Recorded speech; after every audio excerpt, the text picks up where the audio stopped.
Listen, I pride myself in being the biggest Sanji fan in the world, but please don't resent me. Guys, I love y'all. I understand agenda over everything, but I'd be lying if I said Sanji is equal to Zoro. Listen, back in high school, I was what you would call a typical Sanji target, but those days are behind me. Well, depending on what happens, I don't know, that might pop out here and there, but I'm waiting for it to pop out again and again. It already kind of did, but yeah, I made a video like this similar like a couple of months ago, but it's kind of outdated and a lot of new arguments have resurfaced. Guys, he doesn't have to be equal to Zoro, and I think you guys need to understand that because it's okay. He's still extremely strong. He doesn't have to be equal. I know the Zoro fans make it hard for you guys to admit that because they are so toxic. I know, it's okay. I'm here. Give me a hug. I'm here. I got you.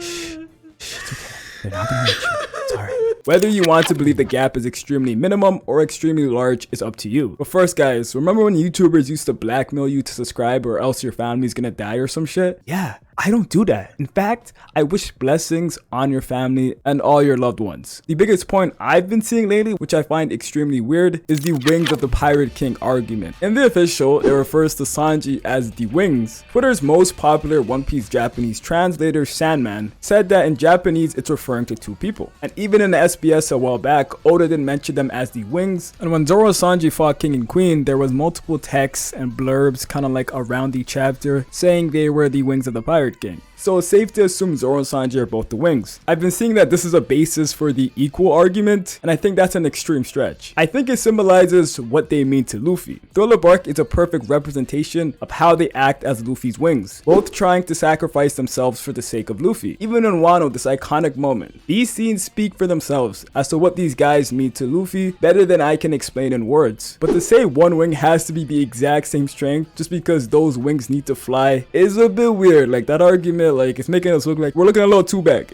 It's just a metaphor. Luffy's character represents freedom. Zoro and Sanji are the main guys who are aiding and helping him become the most free, aka the Pirate King, and they are his wings that allow him to soar and be the most free. It's not something that indicates equals, it's something that indicates their importance to Luffy. Free time skip is the best case for them being equal. Some could argue Sanji's Diable Jambe buff could have made him beat Kaku as well because he was nerfed prior due to Khalifa, and that he's relative to Zoro. But free time skip really doesn't matter because people believe they are equal right now. Maybe they were back then, but right now I don't think that's the case. The main argument is narratively they are equal, and I like that the community or the One Piece community isn't just some mindless kids who just use feats and say feats is everything, and they believe narrative is just as important. But that word narrative is starting to trigger me just a little bit, like just a tad bit. Not because of this debate, because I love the Sanji being equal to Zoro agenda, but when it's in other conversations and debates, throwing around narratively, it doesn't make sense a lot of the times. You cannot involve narrative in a conversation if the feats contradict that so-called narrative, or if there's no narrative purpose. We say characters like Blackbeard, Shanks, Emo, etc. are so strong, potentially top 1, even though I don't believe Shanks ain't nowhere near top 1. That guy is not even top 5 maybe. And we believe for them to be the strong is because they have narrative purpose, and we presume their strength is going to have an impact mainly around the end of the series. Unfortunately, Sanji and Zoro aren't portrayed equal. They have a rivalry and talk mad shit about each other, but it isn't a strength rivalry. Occasionally they like to one-up each other, but it's not like they're competing for anything strength related. They don't have a rivalry that's predicated on who's going to become stronger. It's just a rivalry built on the ideals and hatred for one another, even though we know they love each other the most. In Wano, Zoro defeated Kaido's right hand, and Sanji defeated Kaido's number 2 guy, Queen. Narratively, King and Queen aren't portrayed to be on the same level. I think it's evident when they showcase their full abilities and strength as well. We know bounties isn't only an indicator of strength. Queen was a famous scientist that was a part of Vegapunk's crew, or part of the mad scientist group with Caesar and all that shit. And Jack had a bounty almost identical to Katakuri's, and Katakuri would put that guy in the mud. Actually, would he?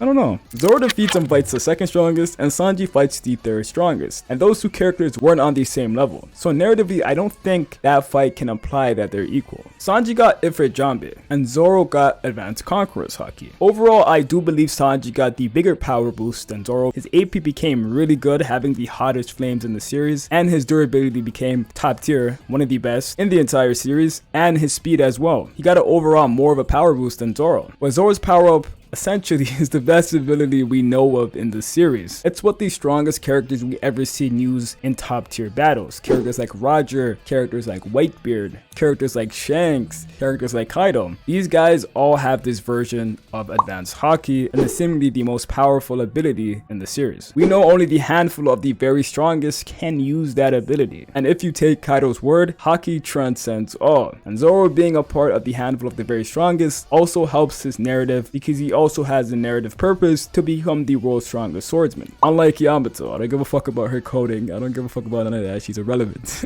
She can have that ability, but you know what I mean? Like, you're not really gonna do shit with it. Stay in Wano, man. Stay the fucking Wano.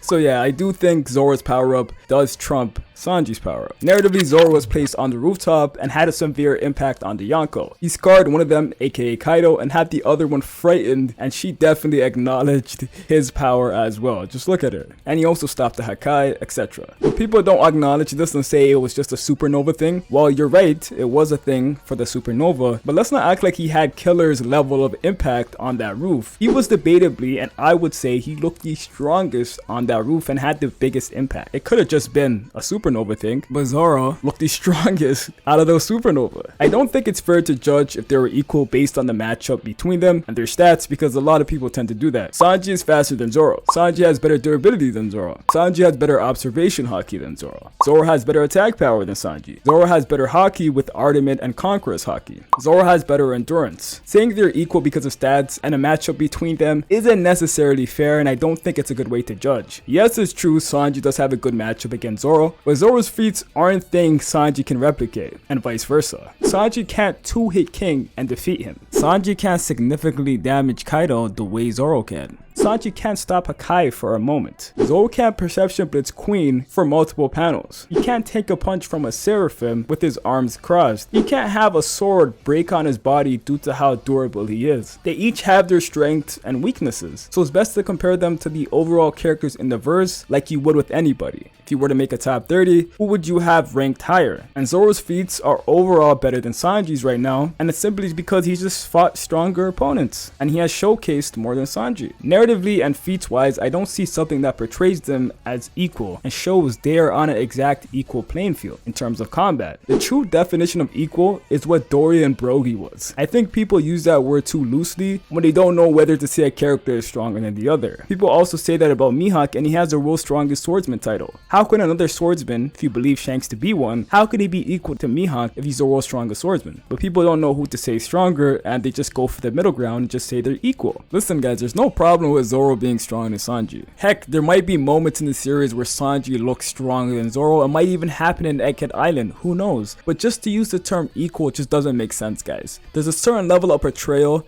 and feats you need to actually be equal with someone. You can't just outright just be equal just cause. If you and the other character fought several times and no one actually won the fight, then that's something to say you're equal. The characters you guys both fight are the same exact strength every single time and you guys defeat them in the same exact way, then that's something to say you're equal. If you guys get the same exact power-ups, that's something to say you're equal, but that doesn't happen with Zoro and Sanji. But yeah guys, that's pretty much it. That's my thought on Zoro versus Sanji, or them being equal at least. Let me know what you guys think down below. Sanji fans, I love you. Don't hate me, please. But that's it guys. Like the video, subscribe. Catch you guys next time. Peace.